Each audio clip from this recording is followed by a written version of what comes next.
dili tanan nga nag-claim nga Kristohanon. Kay bisan sa 12 ka apostoles naay Judas. Munang dili tanan nga nag-claim bisan pag moingon pa na sila nga kami tinukod ni Kristo, pero ginagi Judas sa mga religion na nakaroon sa kalibutan. Sa tanan nga mga Christian religion sa kalibutan naagi Judas niyan. Doon ay panahon sa tong kinabuhi ba nga murag dili mo salig nimo ang tao, kung magitan-aw nila imong kapasidad, imong personalidad.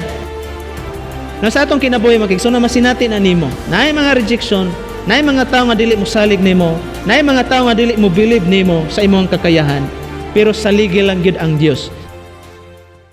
Dunay mga panahon sa atong kinabuhi nga usahay kita ma-disappoint, usahay kita masakitan, maguol ug masuko tungod sa dili maayo nga paglantaw sa mga tao sa ato ang kinabuhi. Higala igsuon na mugna kining maong programa dahunog sa pulong sa Dios nga maghatag kanato og paglaom, kadasig og guidance kung saan sang paagi nato ato bangon ang mga criticisms og ang tanan nga mga butang nga atong maagian ni ining kalibutana. Kung ikaw higala igsuon na panalangina ning maong programa, ayaw kalimot sa pag-like, comment, share og follow aron ikaw updated sa matag mensahe nga ato iga-release adlaw-adlaw. Ug aniya si Pastor Rehom Favor sa iyahang mensahe nga giuluhan. Lahi ang paglantaw sa Dios ug paglantaw sa tao diha nimo. So, diha po nimo ma-realize dili tanan nga nag-claim nga Kristohanon. Kay bisan sa 12 ka apostoles naay Judas. Munang dili tanan nga nag-claim bisan pag moingon pa na sila nga kami tinukod ni Kristo, pero ginagi Judas sa mga religion nga nakaroon sa kalibutan. Sa tanan nga mga Christian religion sa kalibutan naagi Judas niya na. Munang kinanglan mag-amping ta mga kigsunan. Mag-amping ta kung asa ta mosulod. Mag-amping pud mo kung kinsa inyong paminawon. Unsa inyong gisunod? Abi ninyo, kung kinsay gisigian imong tan-aw, mag-create nag-filosofiya sa imong kinabuhi. Mag-create nag-influence sa imong panglantaw sa kinabuhi. Munang moabot panahon, malingla ang tao. Munang careful ta sa pagpaminaw kung kinsay atong sundon. Kay nganuman kita nga mga tao, bisan si Samuel guilty. Wa siya makahimo sa pag-discern kung kinsa gutong gipili sa Dios. Kinsa may iyang gipili si Eliab. Apan matod pa sa Ginoo nga to kang Samuel, dili na sila mao.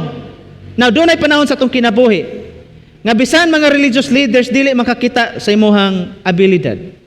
Dili mo salig nimo bisan mga ginikanan usahay. Nganuman tanawa to si JC. Si JC way pagsalig sa iyang anak.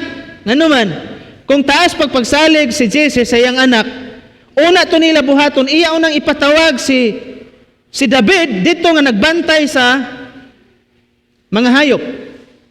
Apan wala na lang niya gipatawag si David tungod kay nakita ni JC, payatot man to, gamay pa man to, mura pog di man gito kuan gyud. So, buti pasabot si JC mismo kulang og pagsalig sa iyang anak nga mahimong hari. Na-experience ba na ninyo sa inyong kinabuhi? Nga doon ay panahon, wa kay kadto ang puro rejection. Actually, ma-experience man na to. Pero ayaw mo pagtanom og kuan, kanang hatred, ayaw mo pagtanom kapungot. Normal guna nga ma-experience. Kay bisan sa imong paigsoon, naay mga rejection. Bisan sa tong sa trabahoanan, no? Bisan asa ka mo ato maka-experience gud kag rejection. Kana ang akong gipasabot dinhi totally nga gisalikway na ka. Ang akong point dinhi, doon ay panahon sa tong kinabuhi ba? Nga murag dili mo salig nimo ang tao. Kung magitan-aw nila imong kapasidad, imong personalidad, makaingon sila murag di man ni ka kwalipikado, murag di man ni makabuhat niya na. Actually ako na experience na ako.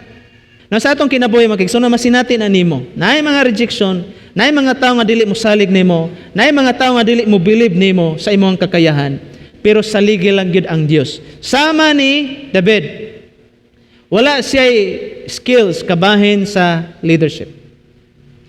Pagbantay ragod sa hayop, apan kabalo mo samtang si David nag-inusara dito nga nagbantay sa iyang mga karnero. Nakat-on si David sa pagsalig sa Dios. O giisip ni David nga ang Dios mo yang bantugang magbalantay. Imagine? Kung namatod pa ni David, si Jehova may akong magbalantay. Ug way nakulang kanako. Tungod sa pagsalig ni David nga to sa Ginoo, muna naghimo kang David nga mahimong kwalifikado siya sa paglantaw sa Ginoo. Tungod sa mga pagsalig, bisan naa siya dito sa pastuhan, bisan naa siya dito nagbantay sa iyahang mga kahayopan, siya lang usa dito. Iya mga igsoon, sundalo, espesyal. Sa una panahon kung sundalo, espesyal ka. Espesyal to yung mga sundalo mo itong tulo ka igsoon, mag starring din eh. Sulayin yung basa. Ang tulo ka magulang ni ni David, maugid first, aka na bang pinakaunang ngalan nga pwedeng ma-pick up. Tanawon mga qualification. Kung si David pa, kung NBA player pa to siya, kung basketball player pa ni si David, why mo pili kang David? Gamay, why skills, wala gyud. Pero si David, samtang naginusara siya dito sa pastuhan, nagbantay sa iyahang mga hayop. Dito, wa siya maguna-unag pagdumot, kalagot. Nganong ako ragoy sige agsugo ni Papa dinhi? Nganong ako may pabantayon pagkadaghan na mo igsoon? Nganong ako ra? Wa na gihuna-una ni David. Dili na mo ipaguna-una ni David. Kung dili ang gihuna-una ni David, ang kaayo sa Dios, ang pagkamatinudanon sa Dios, kanunay nga nasa kasing-kasing ni David, nga ang Dios mo iyang magbalantay nganuman, pwede ba ang mamatay si David dito sa pagbantay sa hayop? Nganuman nay leon. Ikaw kaya nimo matubang kag leon? Hadlok naman gaya tag iring. Ano naman gaya mga tao hadlok iring? Nay lubo, nay leon, nay mga hayna dito, nga pwede mo kunis-kunis niya dito. Si David, nasa kahadlok.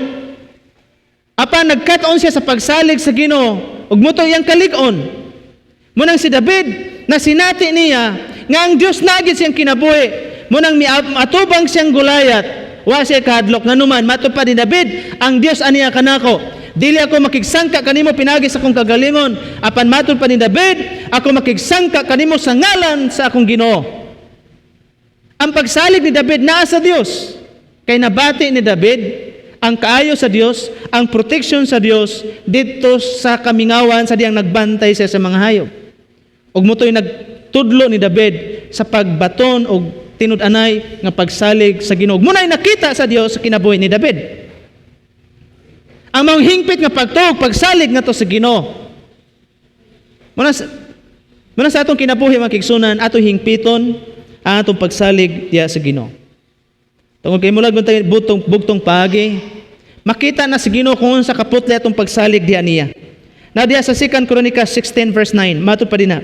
Kaya ang mga mata sa Ginoo nagtan-aw ngadto nganhi sa tibok yuta, aron sa pagpakita sa iyang gahom alang kanila, nga ang kasing-kasing putli ngadto kaniya. Asa gani ang mga mata sa Dios tadlas ngadto nganhi, gikan sa kasadpan, gikan sa silangan nga to sa kasadpan. Ang Dios nagtan-aw kanunay sa tanang mga tao. Why natago sa mga mata sa Dios? Tanawa Psalms 139 verse 1, O Ginoo, gisusi nimo ako, og nakaila ikaw kanako. Sa atong kinabuhi why natago, nakailang Dios nimo. Munang dili na kinahanglan magpakarong ingnon ta. Dili na kinahanglan nga dili ta mo admits mga kigsunan sa atong mga kasaypanan nganuman.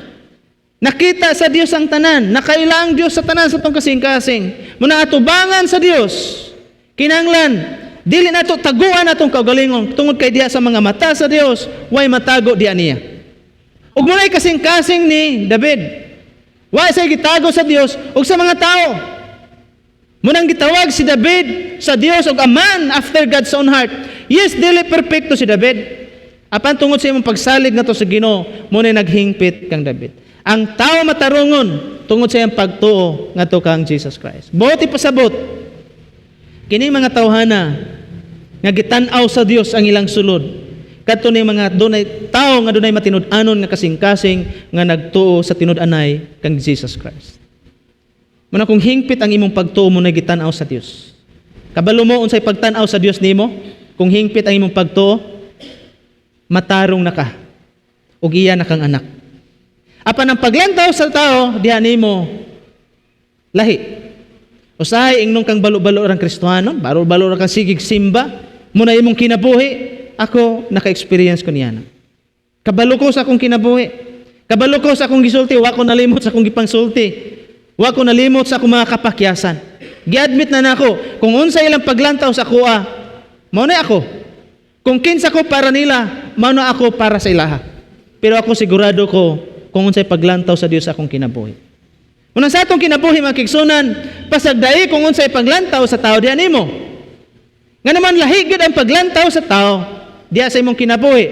Apan ang paglantaw sa Dios sa imong kinabuhi, kung tinud-anay ug matinud-anon ka nga nagtuon niya, iya na kang anak. Matarong na ka ug dili na ka makasasala. Nganuman munay gisulti sa Bible. Ang tanan nga mituo kaniya siya naghatag katungod nga mahimong anak sa Dios, Juan 1:12. Nagtuo ta kan Jesus Christ? Kung nagtuo ta kan Jesus Christ unsay giingon sa Bible, iya tang anak. Tanaway mong tupad. Anak na sa Ginoo.